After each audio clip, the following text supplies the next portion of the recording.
Nahiko genuen oiukatu baina garaxia baiturik zegoen. Bonjour, docteur en anthropologie et sociologie des peuples basques, on va dire, de l'Europe, hein, des peuples européens. Des peuples européens. Oui, voilà. Bonjour Eric. Bonjour Patrick. Monsieur Eric Dichary, mesdames et messieurs, hein, dans les studios des Radio Biarritz. On est très content de te recevoir. Ouais, merci beaucoup pour l'invitation. À Radio Biarritz, on aime la poésie. On aime la culture en général, mais la poésie, la culture basque en particulier, la langue basque, que je ne maîtrise pas malheureusement, mais je m'y intéresse fortement, grâce à toi notamment, parce que tu as écrit de nombreux ouvrages, même si je ne les ai pas lus, mais, en basque, que tu publies dans un... Voilà, chez Pamiela. Chez Pamiela, en fait, c'est un éditeur Pampelune, hein. basé à Pampelune, mais qui rayonne sur tout le Pays basque. Et puis, grâce à la diaspora basque à travers le monde, j'ai notamment fait des interventions à New York en basque pour présenter certains ouvrages. Donc, ça montre que la diaspora est toujours active au niveau national, au Pays basque, mais aussi à l'étranger, parce qu'il ne faut pas oublier qu'il y a énormément de Basques à l'étranger. Et on est écouté aux États-Unis aussi, tu vois. Et on est écouté aux États-Unis. Radio Biarritz. Radio Biarritz aux États-Unis. C'est vrai. Alors, bon, merci d'être là pour déjà pour un peu apprendre à te connaître et surtout pour nous dire comment ton parcours qui amène à la création d'une œuvre poétique, qui a démarré par un ouvrage là, que tu viens de montrer. C'est ça, tout à fait. C'est un ouvrage. Comment il s'appelait l'ouvrage ? L'ouvrage s'appelle Deus. Ah, Deus, voilà. Deus, donc D-E-U-S. Deus, donc Dieu, et également en basque quelque chose ou rien. D'accord, c'est vrai que la langue basque est particulière. Voilà. Je choisis souvent des titres polysémiques pour laisser au... Alors c'est marrant parce que y a une dualité dans les mots basques là. Parce que il y a une dualité, il y a toujours une polysémie, et c'est ça qui est intéressant. Une polysémie, alors qu'est-ce que c'est une polysémie ? Plusieurs sens sur certains mots. Bon, après, il y a la langue basque qui est très très riche. Hein. Je crois qu'il y a une quinzaine d'expressions pour dire papillon en basque. Donc ça donne un peu une idée de la richesse de la langue basque. Ah, d'accord. Donc, on va papillonner cet après-midi alors. On va papillonner pour arriver jusqu'à la création d'un album de poésie que tu as enregistré. C'est ça. Avec ton confrère musicien, guitariste Frédéric Desmesures. Voilà, tout à fait. C'est une belle rencontre que j'ai fait il y a à peu près 2 ans et demi. Et depuis, on ne se quitte plus puisqu'on a commencé à travailler sur la mise en musique de ces textes que j'ai choisis. Donc, j'ai extrait 12 textes de cet ouvrage Deus pour les enregistrer dans un studio en Dordogne chez Manuel Duval. Manuel Duval qui est un grand artiste qui fait partie un petit peu du milieu alternatif et qui a un studio d'enregistrement qui s'appelle le studio de la Grange Caval. Donc, où est-ce que c'est ? Où, en Dordogne ? C'est en Dordogne, dans un petit village dont j'ai absolument oublié le nom. D'accord, bon, ok. Qui restera secret, du coup. Ok, Périgord, quelle couleur ? Vert ? C'est à peu près à 80 km de Bordeaux, donc juste... Périgord vert, peut-être ? Ouais, au sud de la Dordogne. Bon, on ne sait pas. Ok, donc de la poésie, parce que le basque, bien sûr, ça s'écrit aussi et ça se met en poésie, sous forme de poésie. Alors, sachant ta culture très importante du basque, et pas que, mais j'aimerais savoir qu'est-ce qui t'a inspiré, en fait, à l'écriture de ces textes de poésie. Est-ce qu'il y a un fil rouge ? Alors oui, le fil rouge, c'est un fil rouge d'un artiste contemporain japonais qui s'appelle Hiroshi Sugimoto. Donc c'est un photographe qui a fait toute une série qui a été très connue sur des horizons. Il a pris beaucoup de photographies d'horizons qu'il a après tiré en grand format. Mais là, en l'occurrence, l'origine de l'ouvrage, c'est c'est un choc esthétique et plus cérébral, esthétique et intellectuel. Je me suis confronté à sa série qui s'intitule Theatres. Donc, c'est une série de photographies d'écran blanc dans des espaces scéniques, dans des théâtres. Et donc, j'ai essayé de comprendre un petit peu l'origine de son projet à lui. Et donc, il a pris des photographies de films qui passaient dans ces théâtres. Et le résultat donnait des écrans blancs. Donc, je me suis un petit peu posé la question technique de savoir comment il avait réalisé ces écrans blancs. Et le résultat de ces écrans blancs était un temps d'exposition de la durée du film qui comprenait l'intégralité des images du film. Et ça donnait un écran blanc. Donc, en fait, je me suis interrogé par rapport à cet écran blanc et je me suis demandé qu'est-ce que ça voulait dire exactement, cet écran blanc. Oui. Et donc, en fait, c'était pour moi quelque chose du rien, en fait, puisqu'il y avait quelque chose, donc toutes les images du film, mais dans un écran blanc, donc dans du rien. Et donc, du coup, je suis parti à travailler ce concept de quelque chose du rien et du rien de quelque chose, avec en écho le travail de John Cage, qui s'était enfermé pour travailler et pour essayer de trouver le silence dans un réceptacle, et il n'avait pas réussi à trouver le silence parce qu'il avait entendu très fortement le sang dans ses veines et les battements de son cœur. Donc selon lui, le silence était inexistant. Et donc je suis parti sur ce concept-là, le rien de quelque chose et le quelque chose du rien, et ça a donné cet ouvrage publié chez Pamiela en 2023.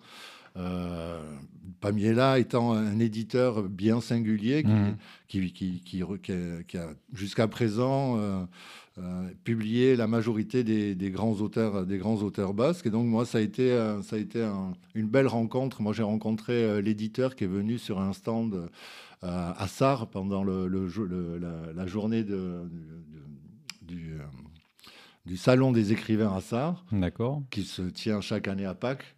Et il est venu, parce que moi j'avais édité plusieurs ouvrages de poésie avant mes ouvrages chez Pamiela, et il m'a dit, bon, mais le prochain c'est pour nous.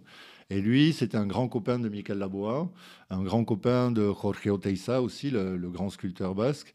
Et il faisait partie d'un groupe Esdoka Mailou qui a participé à la renaissance de la culture basque après Franco. Dans les années 60, c'était quelqu'un de très très influent dans la culture basque et notamment dans la poésie, puisqu'il est également poète. Et donc, j'ai commencé à travailler en ayant en tête ce lecteur-là, très, très particulier, très singulier, avec une grande culture. Et donc, on a sympathisé. Et depuis, moi, j'ai publié 3 ouvrages chez Pamiela. Et au bout du 3e ouvrage, je me suis dit, ce qui est intéressant, c'est de faire en sorte que les textes puissent avoir une deuxième vie, c'est-à-dire qu'on puisse les sortir de l'ouvrage et qu'on puisse les accompagner de musique pour que ça puisse toucher un peu plus à l'universalité et que mes textes soient écoutés aux États-Unis, comme c'est le cas, parce que j'ai pas mal d'amis aux États-Unis à qui j'ai envoyé la musique, et partout, et dont au Japon aussi. Et voilà, l'aventure a commencé. On a enregistré les 12 morceaux. Les 12 morceaux sont disponibles sur le site internet de l'éditeur, et ils seront disponibles aussi, je l'espère, pamiela.com et bientôt sur le jukebox de Radio Biarritz. Voilà, jukebox de Radio Biarritz. En fait, il est formidable, on n'a rien à dire, c'est incroyable. Bon, voilà, mais c'est ça, les esprits brillants. Voilà, qu'est-ce que je voulais dire? Oui, tu sais, dans ce mélange d'informations qui amène au blanc, il y a aussi au niveau de la lumière, toutes les longueurs d'onde, en fait, quand tu les mélanges, toutes les couleurs, tu les mélanges, ça fait du blanc. C'est ça. Voilà, donc tu vois, il y a des choses qui se rejoignent aussi. Le blanc est quand même un concentré de tout, quoi. Ouais, oui. C'est étonnant, c'est étonnant. Voilà, donc c'est ça qui t'a inspiré. C'est ça. Et donc, Frédéric de Mesure, ouais. tu l'as rencontré à Biarritz. À Biarritz. À Biarritz, à la suite d'une première résidence d'artiste qui s'est faite au phare de Biarritz. C'était la première résidence qui se créait au phare de Biarritz. Et c'est un ami à moi qui exposait, qui était en résidence, qui exposait le travail de rendu de résidence qu'il a réalisé au phare de Biarritz. Et à la sortie de cette résidence, pendant l'exposition, j'ai rencontré donc ce créateur singulier qui est à la fois photographe, mais aussi guitariste et surtout compositeur de musique. Et on s'est comme étant donné qu'il parle absolument pas le basque, il a été intéressé surtout par les sonorités de la langue basque. Et il m'a dit, moi, ce qui m'intéresserait vraiment, c'est de travailler avec toi pour essayer de voir comment je peux faire coller des morceaux originaux que je vais créer par rapport à cette aventure-là de Déouche, par rapport au texte que toi tu écris. Et donc, il m'a demandé, puisqu'il parle pas le basque, il m'a demandé de traduire les textes. Et donc, ces textes sont disponibles sur mon blog qui s'appelle Show, S-O, Eric Dichary Show, c'est facile à trouver sur Google. Et là, il y a un article il y a un post où j'ai intégré l'intégralité des traductions en anglais et en français de ces textes-là. Ouais, très bien. Tu vois, là, j'ai mis juste en fond un peu le style de musique à guitare électrique. C'est électro, hein, c'est un peu... Oui, c'est une sculpture de son. Ça amène au voyage. Voilà, qui emmène au voyage. Des fois, c'est très organique. Des fois, ça rappelle un peu le chant des baleines. En tout cas, c'est très méditatif. Voilà, là, on voit un extrait donc d'une poésie qui s'appelle Nork. Qui veut dire qui? Mais Nork entzunen biluzik ondartzan ubu.comen grabazioa vanguardiakoak.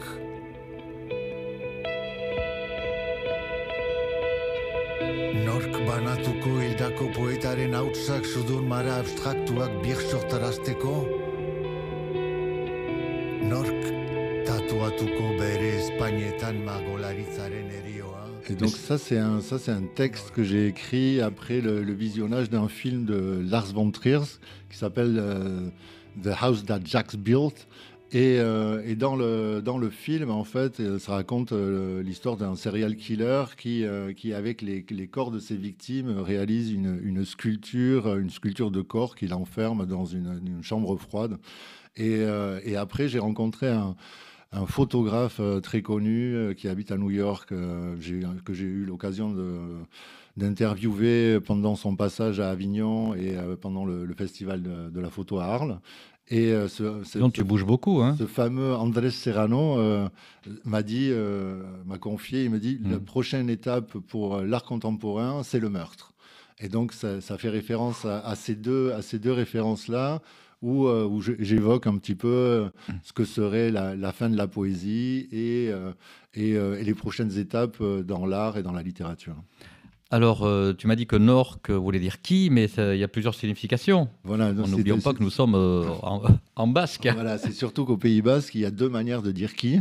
Donc, il y a Patrick qui pourrait dire, par exemple, qui Patrick. Et si c'est Patrick dans le domaine de l'être, Patrick restera tel quel. Ça sera toujours Patrick. Patrick Ondartsara Yotenda. Patrick va à la plage. Mais si c'est Patrick qui est dans l'action, Patrick se transforme avec le K de l'ergatif qui vient se rajouter au prénom. Donc, ça sera Patrickek qui fait quelque chose. Donc, pour dire qui en basque, il y a deux possibilités, soit dans l'être, soit dans l'action, avec cette singularité de l'ergatif qui est l'une des singularités de la langue basque. Alors, Patrickek, tu écrirais comment? C-K-E-K? Voilà, Patrick, on pourrait l'écrire avec un K, parce qu'au Pays Basque, il n'y a pas trop de C. Oui, alors... Le C est très, très peu présent dans la langue basque. Donc, Patrick, I-K-E-K, Patrickek. Ah. Patrick-EK. Voilà. Non, mais je retiens parce que ou alors sans tirer, Patrick KEK. KEK. Voilà. Patrick bon, mais très bien. Hein. Donc les Eric aussi. Ericek. Sophique. Voilà. Bon, très bien. Voilà. Donc cet enregistrement, les enregistrements sont terminés. C'est ça, tout à fait. Donc tu nous as dit que tu as enregistré en Dordogne. Oui, tout à fait. Mais tu as aussi enregistré un clip. Tout à fait. En live, tout à fait. Dans un lieu insolite, chez nos amis de Mont-de-Marsan, voilà, dans la forêt. Raconte-nous ça. Voilà, la Tanière Records, en fait, c'est une association perdue dans la forêt à Saint-Perdon, à côté de Mont-de-Marsan, et c'est une association qui œuvre pour la communication de groupes un petit peu alternatifs. Et donc, les groupes ont l'occasion d'aller chez eux. Ils ont une grande maison avec une grande grange qu'ils ont aménagée en une sorte de studio. Et là, les groupes passent. Il y a un groupe par semaine qui passe pour enregistrer un live d'une 20aine de minutes. Et on a eu l'occasion avec Frédéric de s'y produire. Donc, c'est perdu dans la forêt. Et là, on voit quelques images là, du live qu'on a pu enregistrer. Et donc, eux, en fait, mettent à disposition tout leur savoir vidéo, au niveau de la vidéo. Et ils enregistrent donc un clip vidéo qui dure à peu près 20 minutes en live dans cette grange. Et là, on voit les images de Frédéric qui travaille à la guitare électrique avec ses pédales et qui sculpte le son. Ouais, c'est une très bonne idée. Là, là c'est l'introduction, donc on l'a mis au début d'émission. Voilà, aussi, tout à fait. Qui s'appelle Oyukatu, c'est-à-dire crier en basque. Voilà. Donc tu commences le spectacle en criant en fait. Ouais, en criant, pas tout à fait, mais j'évoque surtout la possibilité pour les poètes de prendre la parole pour ceux qui n'ont plus l'énergie pour pouvoir prendre la parole. Voilà, ça évoque ça, ça évoque le fait que les gens sont tellement fatigués et à bout que maintenant ils sont épuisés et que bien souvent ils restent silencieux et que certaines fois c'est au poète et à l'artiste de prendre la parole pour essayer de leur donner à eux une parole. Ah oui, c'est plein de messages tout ça. Tout à fait, tout à fait. Voilà, donc voilà, effectivement, le lieu a l'air super sympa. Le lieu est génial, lieu est génial, perdu dans la forêt, comme ça ils sont pas embêtés avec les voisins, ils peuvent mettre le son qu'ils veulent. Ok, donc bon, tu nous as dit que tu étais inspiré par une œuvre philosophique qui nous amène à comprendre que tout peut être présenté dans rien, c'est-à-dire dans le blanc, une seule couleur. Ouais, c'est ça. Voilà. Ouais. Et, mais pas que, je vois qu'il y a des messages aussi, des messages de quel ordre? Quel message tu veux faire passer? Donne-moi un ou deux, par exemple. Un ou deux textes par rapport à d'autres textes. Il y a des textes qui sont plus, conceptuels. Moi, je travaille sur l'idée d'une phrase de Marcel Duchamp, le spécialiste du ready-made, qui disait en littérature, la littérature ready-made est impossible. Et donc, moi, j'ai pris le contre-pied de cette phrase-là pour démontrer à Duchamp qu'il avait tort, et tout simplement, et en prenant des textes préexistants et en faisant en sorte de les faire revivre. Donc, par exemple, il y a un texte qui s'appelle Chanel Paris, qui est la somme intégrale de tous les ingrédients du parfum Chanel Paris. Et en fait, le morceau Chanel Paris consiste à déclamer l'intégralité des ingrédients qui font partie de ce parfum. Et là, on va avoir l'occasion de un petit extrait. Voilà, on met un petit extrait là. Voilà, de Chanel Paris.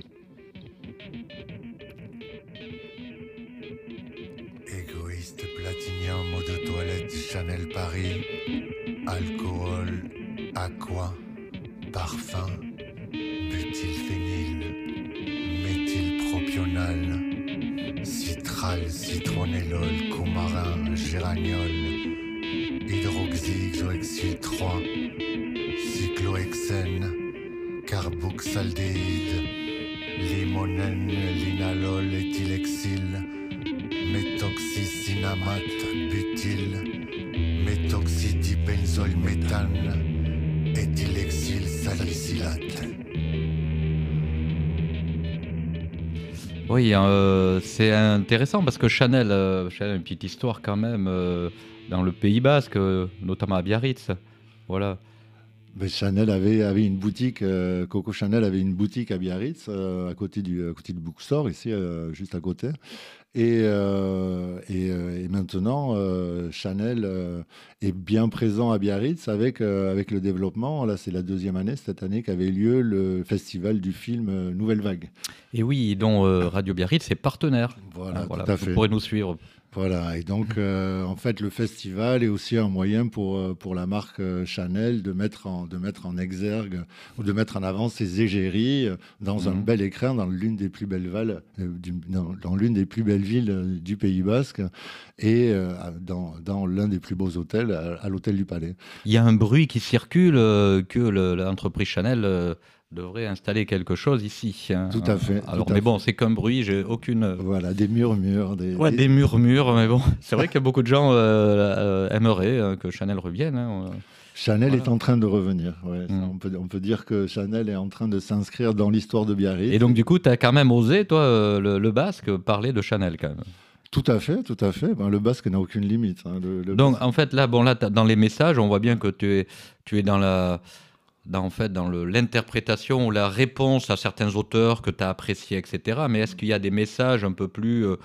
parce que le basque, toi, qui veut protéger la terre, la nature, sa culture, etc. Est-ce que dedans, il y a des messages aussi? Il y a un morceau qu'on pourra peut-être éventuellement écouter qui s'appelle Gentrification agatique. Qui parle du gros problème de spéculation immobilière qu'on peut connaître ici au Pays Basque. Ça, c'est le 5e morceau de l'album. Ça c'est celui-là qui est un peu plus rock et qui évoque en fait...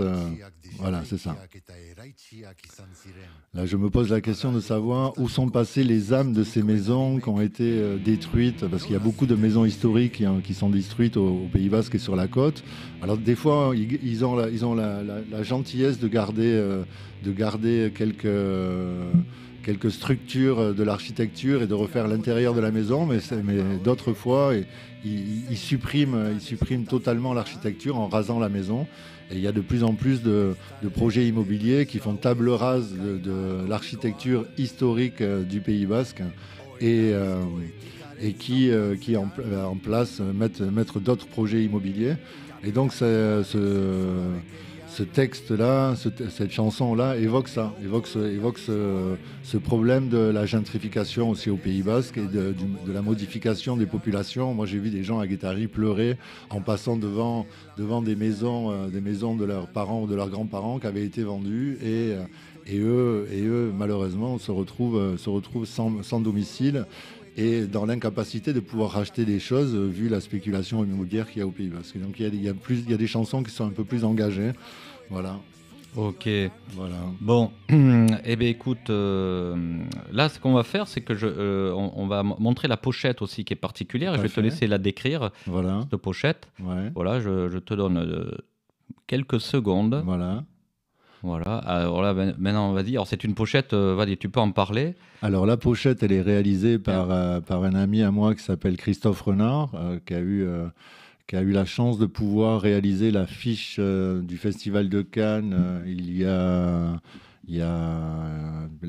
pour l'anniversaire du Festival de Cannes, l'affiche du 70e anniversaire du Festival de Cannes. Et quand je lui ai évoqué le projet de disque vinyle Déouche, il a eu la gentillesse de bien vouloir me proposer un graphisme par rapport à ce projet-là. Et donc là, le concept qui est derrière ce graphisme de pochette, moi, je lui ai envoyé l'intégralité des textes de l'album, et avec l'intégralité des textes de l'album, il a repris l'intégralité des textes de l'album pour faire un graphisme singulier où sur la pochette se retrouve l'intégralité des textes de l'album Déouche. Et là, on retrouve toutes les lettres qui constituent l'alphabet de Déouche, l'alphabet de l'album, l'intégralité des textes. J'essaie de grossir au maximum. Là, tu vois, c'est vrai qu'on devine les lettres. Voilà, on peut superposer. On peut naviguer comme ça dans le micro et dans le macro. Ouais. Voilà. C'est absolument sublime son travail. Et donc l'objectif, à partir du moment où j'ai extrait 12 morceaux de cet ouvrage Déouche, l'objectif, c'était donc de faire un album vinyle, plus qu'un CD, puisque moi, je préfère largement l'objet vinyle à l'objet disque CD. Et donc, l'objectif, il est maintenant d'arriver au terme, à la conclusion de l'intégralité du projet, c'est la production d'un disque vinyle. Voilà, avec une belle pochette originale. Voilà. Mais aussi, il y a le nerf de la guerre de tout ça, c'est que vous avez besoin d'un peu de sous et vous faites un appel vous avez ouvert une cagnotte Ulule. Hein, c'est ça ? C'est ça, tout à fait. Donc, on a eu la chance d'avoir déjà un premier soutien institutionnel, c'est-à-dire que l'Institut culturel basque nous a apporté notre soutien pour l'enregistrement de l'album. Donc, ça a été une partie non négligeable du financement de l'enregistrement des 12 morceaux et puis de la création du master qui va nous permettre de graver le vinyle. Et on attendait un financement public de la région qui n'est jamais arrivé. Et donc, à cause certainement des restrictions budgétaires actuelles, La production de ce vinyle qui aurait dû être une production aidée financièrement par l'institution et en particulier par la région Aquitaine, par la Nouvelle-Aquitaine, n'a pas abouti. Et donc maintenant, on est en cours d'élaboration d'un projet avec un financement participatif et on a mis toutes les informations sur la plateforme Ulule. Bon, toi qui es basque, tu préfères, je suppose, cette voie de l'indépendance que de la dépendance d'institutions qui ne te répondent pas. Oui, ils ont répondu d'abord oui, puis après ils se sont effacés. Donc... C'est le problème quand on est dépendant. Voilà, c'est le problème. Ça. Donc c'est sûr que si on peut faire ça de notre côté, et puis on mettra les liens sous la vidéo, et puis vous m'appelez, ou de toute façon on peut te contacter. Donc là, je compte vraiment sur la participation des auditeurs de Radio France. Il reste... Radio Biarritz. Radio France, Radio Biarritz. Oui. Radio Monde, si tu veux. Radio Monde. C'est vrai qu'on est dans Radio Garden. C'est ça, Radio Garden. Non, mais Radio Garden, c'est un site qui est pas mal. Hein. Vous pouvez écouter Radio Biarritz. Oui, mais Radio Biarritz. Donc, les auditeurs de Radio Biarritz.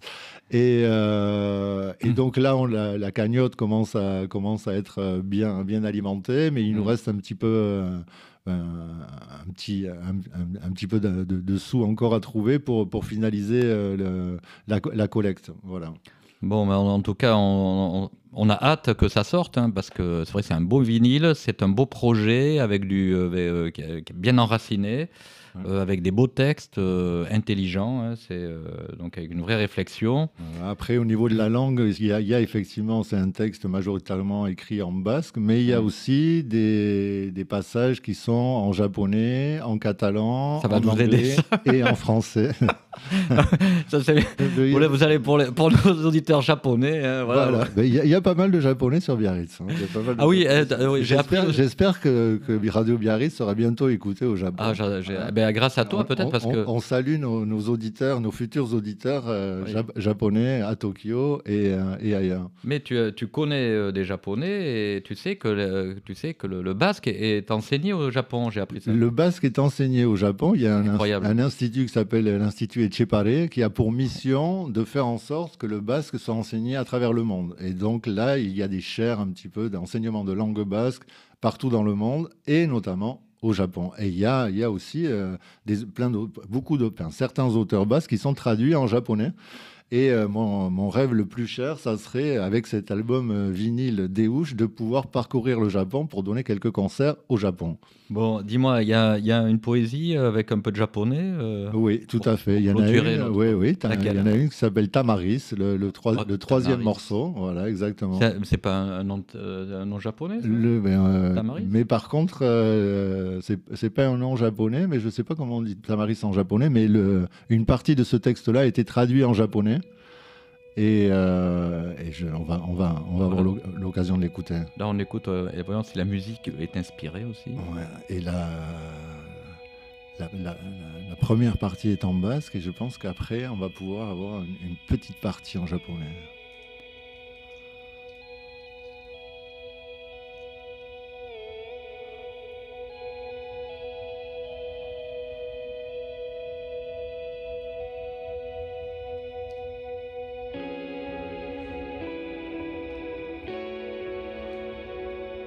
Ça, c'est une poésie que j'ai écrite en me baladant. Je me balade tous les jours le long de la mer. Et à Saint-Jean-de-Luz, il y a toute une série de tamaris. Et un jour, il avait plu. Et il y avait des gouttes de pluie à l'extrémité des branches de tamaris. Et je me suis servi un petit peu de ces boules de pluie comme des boules de cristal pour essayer d'envisager l'avenir. Et donc, ça raconte ça. Voilà.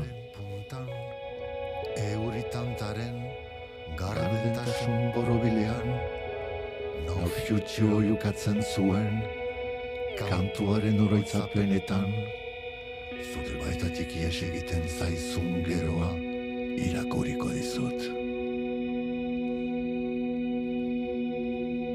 On peut peut-être augmenter le volume pour écouter correctement le japonais qui va arriver là. Voilà le japonais.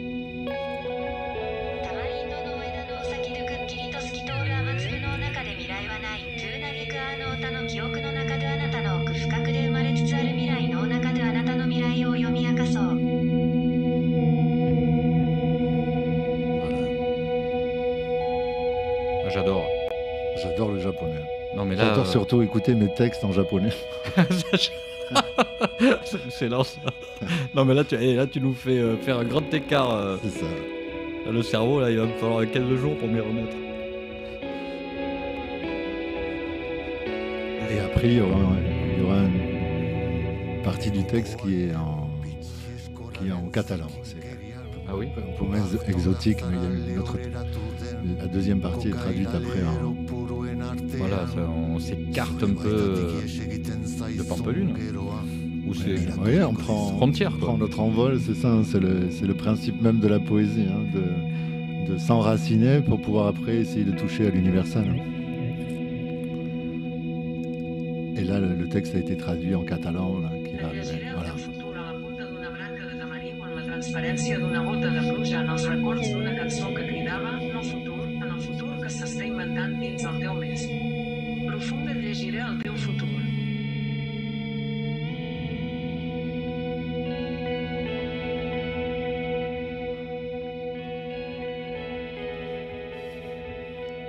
Il fallait oser hein, mettre ce genre de musique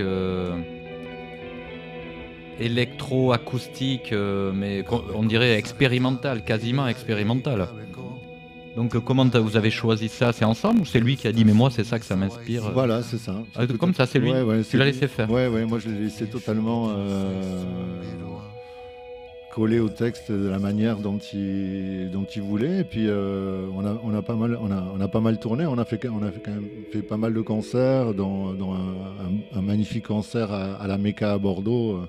Avec ses textes? Avec ses textes, Ah oui, d'accord. avec ses textes, et on a tourné pas mal on a fait pas mal de concerts. Le dernier, c'était à la médiathèque de Saint-Jean-de-Luz, où il y avait une quarantaine de personnes, et le public est très très intéressé parce que les textes sont originaux, la musique ne fait qu'un avec le texte, elle accompagne très bien, et c'est les retours qu'on a, c'est ça, c'est qu'on s'est bien trouvés tous les deux avec Frédéric, et que le travail qu'on mène.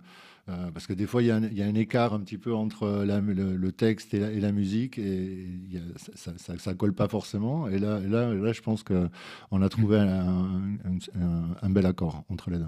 Bah, disons que, on va dire que c'est expérimental, ça j'ai dit, mais il y a aussi un côté intellectuel qui ressort aussi dans la musique, tu vois, comme il y a des musiques qui sont peut-être pas, comment je peux dire ça, accessibles. Est-ce que vous avez voulu quand même, tous les deux, rendre ces textes accessibles ou Ouais, il y a seulement une démarche particulière Non, je pense qu'au-delà des concepts, au-delà de l'intellectualisme, au-delà des idées, il y a aussi ce moment d'écoute où les gens reviennent vers nous en nous disant c'est une musique qui fait du bien, c'est une musique qui est propice à la méditation, propice à la relaxation, et donc du coup les gens sortent des concerts assez nourris et puis assez apaisés surtout. Donc c'était un petit peu l'objectif de la démarche. Bon, un concert dure combien de temps? 3/4 d'heure, 1 heure généralement. Ouais. Un beau moment passé avec Dichary Desmesures. Tout à fait. C'est le nom de ton groupe. C'est ça. C'est super original. Alors, on passe d'un truc hyper conceptuel, construit, mais aux petits oignons, avec un nom de groupe. La base. On avait déjà des noms assez connus, les deux. Et, D'accord. Moi, je me suis dit, autant revendiquer notre propre identité que d'essayer de retravailler sur une nomination qui serait quand même, somme toute, à travailler au fil des ans. À recommuniquer. Voilà, recommuniquer, retravailler là-dessus. Donc là, les gens nous connaissent déjà. Donc voilà, ils sont... Est-ce que vous avez des dates là, autour de Biarritz, dans Niparaldé? Il y aura 2 concerts. Il y aura un concert à Bordeaux et un concert à Biarritz. Mais ça sera une fois que l'album sera réalisé. Donc tu sais où? Dans quelques semaines. Pour l'instant encore, ça reste encore à définir. D'accord. Bon, tu te rapprocheras de moi, peut-être qu'on verra, on trouvera peut-être un endroit sympa. Ouais, on trouvera, certainement qu'on trouvera un bel endroit à Biarritz. Ouais. Voilà. Ouais. Donc, Éric Dichary et Frédéric Desmesures nous ont construit une œuvre magnifique de poésie, musique électroacoustique. qui nous balade entre le Japon, le Pays Basque, voilà, et avec des textes riches. Ouais. Bon, voilà, je pense que les littéraires comme toi vont apprécier. Qu'est-ce que je peux dire de plus? Que tu vas finir comme tous les grands de la région dans le Djouk basque, hein, on l'a dit au début. Voilà, Donc le tous Djouk les basque, auditeurs pourront retrouver Voilà. l'intégralité de l'explicatif un petit peu du concept de l'album, des et puis informations. pour pouvoir tout écouter aussi. Voilà, Voilà. et surtout pouvoir écouter l'intégralité de l'album. Voilà, et te contacter parce qu'on va mettre les liens aussi. Voilà, nous contacter et nous soutenir aussi financièrement s'il y a une possibilité et si les personnes sont vraiment intéressées par le projet. Ok, bon, Voilà. Eric, merci beaucoup. Hein, Merci voilà. beaucoup Patrick pour l'invitation. Voilà, on a passé beaucoup de temps aujourd'hui.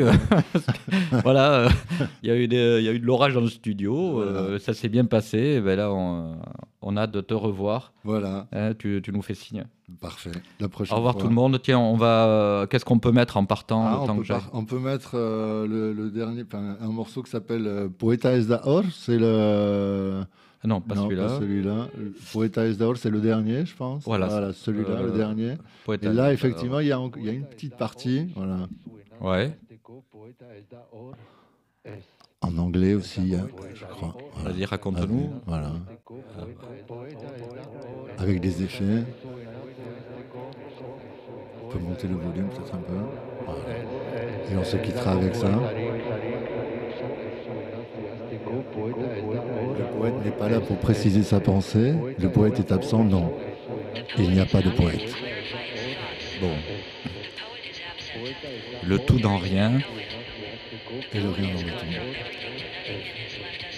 Poeta ez da hor, esan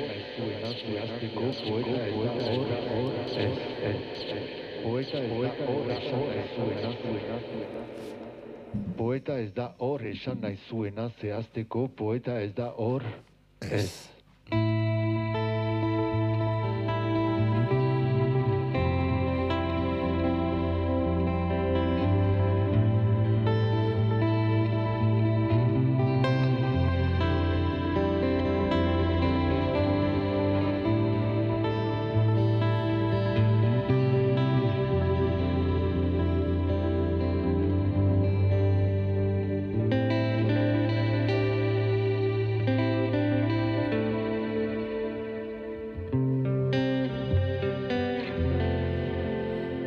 Poeta ez da hor esan nahi zuena zehazteko, poeta ez da hor ez.